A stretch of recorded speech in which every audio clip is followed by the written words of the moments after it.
Hi students, आज हम लोग अपना एक नया टॉपिक लेकर आए हैं। वो हमारा टॉपिक रहेगा टेम्परेचर के ऊपर बेस।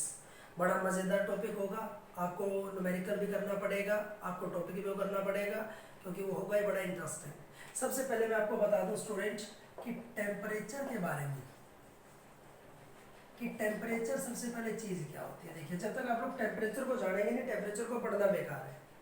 टेम्परेचर का मतलब होता है डिग्री ऑफ हॉटनेस और कोल्डनेस। कोई चीज़ कितनी ठंडी और कितनी गर्म है, जो हमें यह बताएगा वो टेम्परेचर होता है। तो डेफिनेशन आपने क्या लिखनी है? It gives the degree of hotness, degree of hotness और कोल्डनेस। जो डिग्री ऑफ हॉटनेस और कोल्डनेस बताएगा ना, उसको हम लोग क्या बोलते हैं? उसको हम लोग टेम्परेचर बोलते हैं। कोई चीज़ कितनी गर्म है, कितनी ठंडी है। जैसे किसी जगह का टेम्परेचर 20 डिग्री है, किसी जगह का 50 डिग्री है, किसी जगह का तापमान 0 डिग्री है, तो आपको ये अंदाज़ा लग जाएगा कि कौन सी जगह ज़्यादा ठंडी है, कौन सी जगह ज़्यादा गर्म है। वो कौन बताएगा? हमें टेम्परेचर बताएगा, डिग्री ऑफ हॉटनेस और कोल्डनेस। दूसरा हम लोग ये कहते हैं इट गिव्स द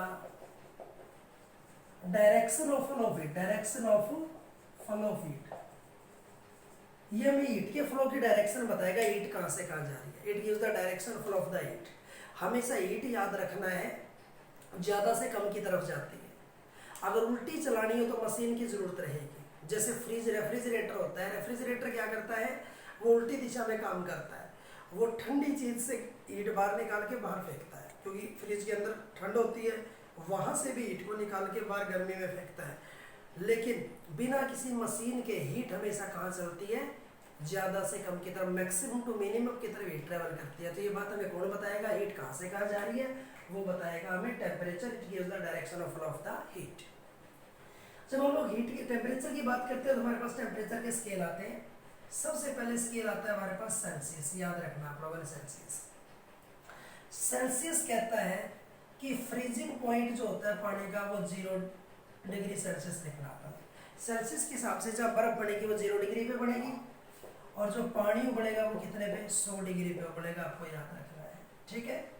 और इन दोनों के अंदर डिफरेंस कितने का रहेगा? 100 का डिफरेंस रहेगा। आपको याद रखना है। दूसरा कहता है फारेनहाइट। फारेनहाइट कहता है जहां हमारे पास बर्फ पड़ेगी, पानी फ्रीज होगा, उसको हमने बोलना है 32 फारेनहाइट। और जहां हमारे पास पानी उबलेगा उसको बोलना है 212। और दोनों में डिफरेंस कितना हो गया? 180 का डिफरेंस हो गया। याद रखना है, फारेनहाइट के हिसाब से जहाँ बर्फ बनेगी वो 32, और जहाँ पानी उबलेगा वो 212। डिफरेंस हो गया 180 का। उसके बाद आ जाता है हमारे पास केल्विन। केल्विन कहता है जहाँ फ्रीज होगा पानी वो 273 पे। वैसे होता है 273.15, लेकिन हम राउंड फिगर में लेते हैं इसको, इतना केल्विन। और बॉइलिंग पॉइंट जब पानी उबलेगा वो 373। तो दोनों में डिफरेंस कितना हो गया? 100 का डिफरेंस हो जाएगा। आपको याद रखना है, केल्विन के हिसाब से पानी जमेगा, बर्फ बनेगी 273 पे, पानी उबलेगा 373 पे। डिफरेंस कितना हो जाएगा? इनके अंदर 100 का डिफरेंस हो जाएगा। उसके बाद आ जाता है हमारे पास र्यूमर। र्यूमर कहता है जहां हमारे पास बर्फ बनेगी वो 0 र्यूमर, और जहां पानी उबलेगा वो 80 र्यूमर। और डिफरेंस कितने का हो गया? 80 का। और लास्ट हमारे पास आएगा रैंकलिन स्केल। रैंकलिन ने कहा था जब पानी की बर्फ बढ़ेगी 492 रैंकलिन, और जब पानी उबलेगा 672 रैंकलिन। आपको याद रखना है। और इनमें डिफरेंस कितने का हो गया? 180 का डिफरेंस हो गया। 5 बातें आपको याद रखनी है। सेल्सियस में 0 और 100, फारेनहाइट में 32 और 212, केल्विन में 273 और 373, र्यूमर में 0 और 80, और रैंकलिन में 492 और 672। याद रहेगा। ये वैल्यूज आपको याद रखनी है कि उसमें फ्रीजिंग पॉइंट क्या होगा और बॉइलिंग पॉइंट क्या होगा।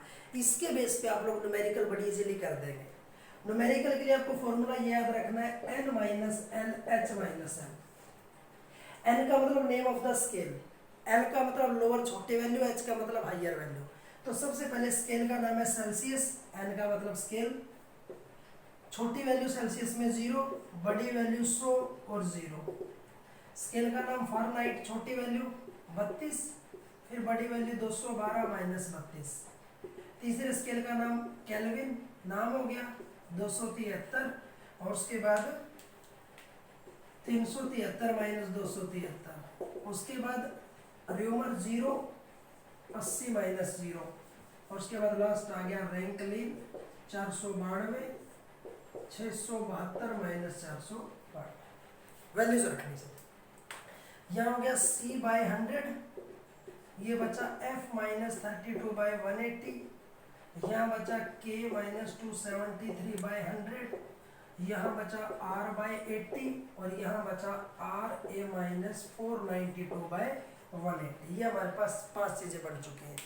अब इसके बेस पे आपको एक फॉर्मूला याद रखना है। ये फॉर्मूला आपको याद नहीं रखना, आपको बनाना है। अगर आपको वैल्यूज याद होगी ना, आप इजीली बना देंगे और किसी भी न्यूमेरिकल का आप लोग जवाब इसके अंदर दे सकते हैं। कैसे? मैंने एक छोटा सा न्यूमेरिकल आप लोगों से पूछ लिया, मैंने आपसे यही बोल दिया कि कुछ भी लगा लो। मैंने कहा कि आप लोग 62 फारेनहाइट इनटू सेल्सियस में कन्वर्ट कर दो। आप लोग इसको 62 फारेनहाइट को सेल्सियस में कन्वर्ट करना है, तो याद रखना है जिस चीज को जिसमें बदलना उन दोनों को बराबर रख लो। तो C बाय 100 और F माइनस 32 बाय 180, ये फॉर्मूला जिसको जिसमें बदलना है दोनों को बराबर रख लिया। अब देखिएगा F की जगह क्या रखना है, जिसको बदलना है। मैंने लिखा 62 जिसमें बदलना था, तो C बाय 100 कितना बच गया, ये बच गया 30, और ये हो गया 180। अब C निकालेंगे तो 100 इधर मल्टीपल में चला जाएगा, ये मल्टीपल में इधर चला गया, आप इसको काट दो, ठीक है ना। कितने में कटेगा, 50/3, इतना सेल्सियस आपके पास आंसर आ जाएगा। तो किसी भी चीज को बदलने का जो रूल रहेगा हमारे पास ये रहेगा। जैसे पहले हम लोग कहा करते, एक क्वेश्चन आता था बड़ा फेमस हमारे पास, कहते थे कि 27 डिग्री सेल्सियस इंटू केल्विन में कन्वर्ट कर दो। हम कहते थे 273 जोड़ दो कन्वर्ट हो जाएगा, लेकिन वो आया कहाँ से, उसका रूल तो पता होना चाहिए। तो वो क्या कहता है हमारे पास, आपने क्या किया, सेल्सियस और केल्विन की बात हो रही है, तो C by 100 K minus 273 by 100, जिसको जिसमें बदलना है हमने दोनों को बराबर रख लिया। ये बात आपको याद रखनी है। 100 से 100 कैंसिल आउट हो गया, तो क्या बचेगा, C बाय K माइनस 273। अब C कितना है, 27, K माइनस 273, इसको इधर ले आओ, इधर आके ऐड हो गया, तो K कितना हो जाएगा, 300 हो गया ना। इतना हमारे पास केल्विन हो जाएगा। आपको याद रखना है। टाइम कितना हो गया, तो आपको याद रखना है कि हमारे पास इस तरीके से आपको न्यूमेरिकल के अंदर इसको कन्वर्ट करना पड़ेगा। कुछ और देख लेते हैं हम लोग इसको। किसी को भी किसी में बदलना हो, आपको थोड़ा सा बस कंसेप्ट के ऊपर जोर डालना है, थोड़ा सा कंसेप्ट आपको समझना है। अब यहीं से मैं इसको यूं कह दूं कि आपको कन्वर्ट करना है 573 केल्विन इनटू फारेनहाइट, इसमें कन्वर्ट करना है। 573 केल्विन को आपने फारेनहाइट में कन्वर्ट करना है। तो जिसको जिसमें बदलना हो ना, तो F माइनस 32 बाय 180 और K माइनस 273 बाय 100, ये हो गया।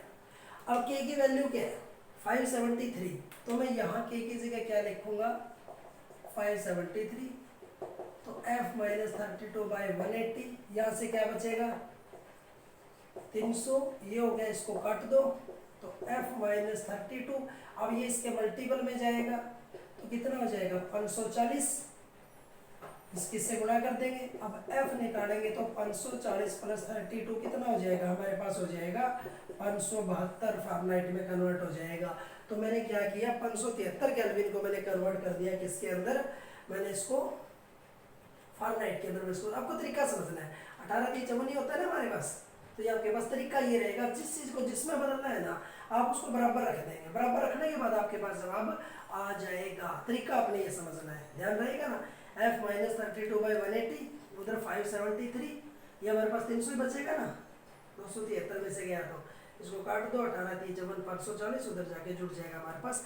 इस तरीके से कोई भी चीज किसी चीज के अंदर कन्वर्ट हो जाएगी, ठीक है ना। मेन है आपको पैटर्न तरीका समझना। देखिए कई बार कैलकुलेशन में आपको ज़्यादा टेंशन नहीं लेनी है। कैलकुलेशन कई बार हम लोग प्रैक्टिस से करेंगे तो अच्छी होगी, ठीक होगी, वरना गड़बड़ भी हो जाती है। मेन हमारा मकसद क्या, मुद्दा क्या है, हमें तरीका सीखना है। वैल्यू चाहे वो कुछ भी दे दे, तरीका अगर आपको आएगा तो कर दोगे। जैसे क्लास सब में कर रहा हूँ, मैंने आपसे कहा कि कन्वर्ट कर दो आप लोग 100 र्यूमर को, और कन्वर्ट करोगे इनटू फारेनहाइट में कर दो। फारेनहाइट के अंदर।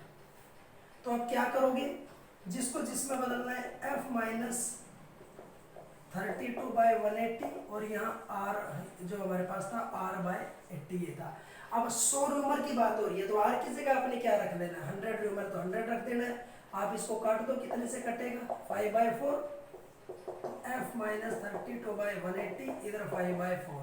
अब आप इसको मल्टीपल करके उधर लेके जाएंगे, F माइनस 32 तो 180 उधर मल्टीपल में चला जाएगा आपके पास 5/4।